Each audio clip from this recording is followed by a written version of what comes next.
Hi, I'm Jack Cush here at the Room Now booth in Atlanta, ACR 2019, for the Rheumatoid Arthritis panel discussion, wherein I have two experts to talk to. I'm Jack Cush from Dallas. Artie Kavanaugh, San Diego.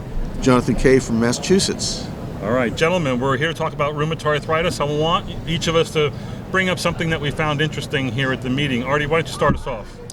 Well, the one thing I found interesting is the trajectory of response to rheumatoid arthritis.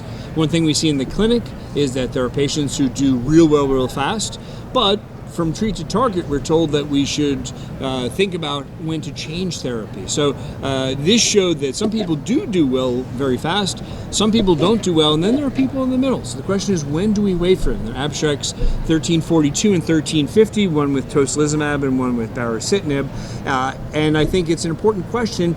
We can't predict ahead of time who's going to have that course. So who do we wait for? Maybe 12 weeks, maybe longer, before we switch therapy. So do you think it's finding that trajectory issue, like what club you belong to? Mm-hmm. Is that something that has clinical utility and about whether you should stay on the drug, or does that have long-term implications? Where is this going to fit in management if we could actually really identify phenotypically who someone is by this, response trajectory? I think it's important. I think the people who do well fast, they do great. They're the people that you can potentially taper off treatment. But the people in between, when do we give up on them? And do we go and wait 4 months because they're a little better? Or do we say we're never going to get better with them so that we won't be able to, let's go switch to something else because we have other options? That leads into a very interesting poster that I saw yesterday. Ian McGinnis looked at whole blood from patients treated with upadacitinib and profiled the cytokine expression and other genes and found that there was downregulation of those pro-inflammatory cytokines that you'd expect with JAK inhibition, JAK1 or JAK3 inhibition, but there was also a gene that was upregulated, which was a master regulator of chemokine. He described it as something that was a sticky molecule where the chemokines would bind to it and downregulate leukocyte migration. So the reason I bring this up is that one could individualize treatment by profiling the gene expression of an individual patient and perhaps assigning them to one of these trajectories and determining when to change and when to hold your course. And that might play out really well, especially in the JAK class. We have a number of JAKs right now. We might get more JAKs in the future. They're not quite the same. They're all a little bit different, but yet we're applying the same population without any real guidance. And we do know that they are going to behave differently as far as what genes they're affecting, what cytokine expression they're affecting.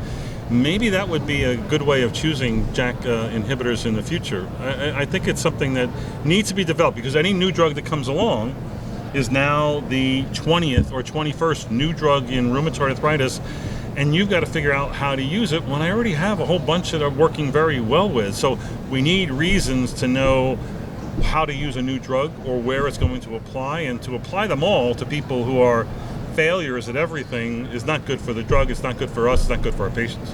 I think fitting with that, the theme I've seen in a number of posters, dozen posters at least so far, machine learning. And that is that instead of trying to think things rationally, just say it's a complex system, which we've always known. Let's figure out, let the machine, let the computer, the artificial intelligence figure out the patterns of response and also the biomarkers that define the patterns. Well, the advantage of that is it's an unbiased approach, and we're all biased by our preconceptions. And machine learning, there was a presentation that Ian McGinnis gave at EULAR trying to subset responses of patients with psoriatic arthritis to a drug for psoriatic arthritis based upon their gene expression as opposed to their clinical phenotype. So you gentlemen both do research in rheumatoid arthritis, right? Mm-hmm. Yes. You've done a lot of clinical trials in your history. Yes. You're kind of known for this and are responsible for some of the most major advances in RA therapy in the last decade or two. Well, Abstract 1160 says that you are a horrible individual, both of you. It's an abstract about... There's a lot more abstracts that say that. Oh, it's not just 1160? No, I'm surprised it took this long for that abstract to come out. Well, 1160 is actually about the underrepresentation of ethnicities in RA clinical trials.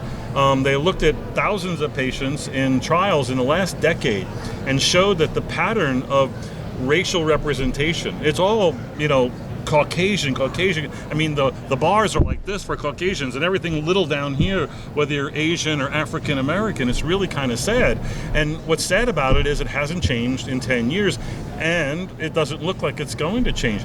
My question then is this important data? Does it tell us a real limitation of the clinical trials that we're always talking about and teaching from? Well, there are other limitations to clinical trials. They all expect an acute phase reactant to be elevated, and 58% of patients with active rheumatoid arthritis by CDI have both a normal sedimentation rate, less than 28 millimeters per hour, and a C-reactive protein below the upper limit of normal. So those patients are not characteristic of those enrolled in clinical trials, regardless of their ethnicity.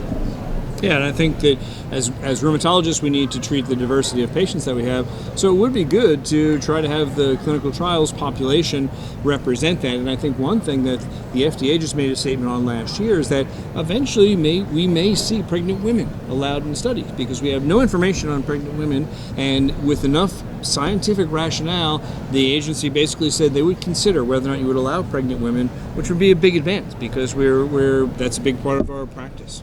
And also, clinical trials are difficult to enroll in the United States and Western Europe, and so they're going to Eastern Europe, South America. I was just in Africa last month at the AFLAR meeting, and African rheumatologists have very few biologic agents available for their patients. Africa is an area where clinical trials would be welcome. So let's end with a quick comment about JAK inhibitor development and what's gone on in the last few years. We got a lot of new JAKs and whatnot, and it looks like to me the big buzz on JAKs is going to be in safety. I think we have the shingles thing kind of figured out, that the issue really is VTE and thromboembolic events. Is this a big issue? Do you think there's something that everyone should be really worried about, or is this a minority issue which the company's going to fight over, whether who needs to worry about this and who doesn't? The data that come from the clinical trials suggests that it's not a major problem, although it is occurring in clinical practice. The spontaneous drug reporting for tofacitinib indicated that there was a signal, whereas there was no signal in an analysis of all of the clinical trials and all of the indications. So I think that this is a problem that really needs to be investigated further.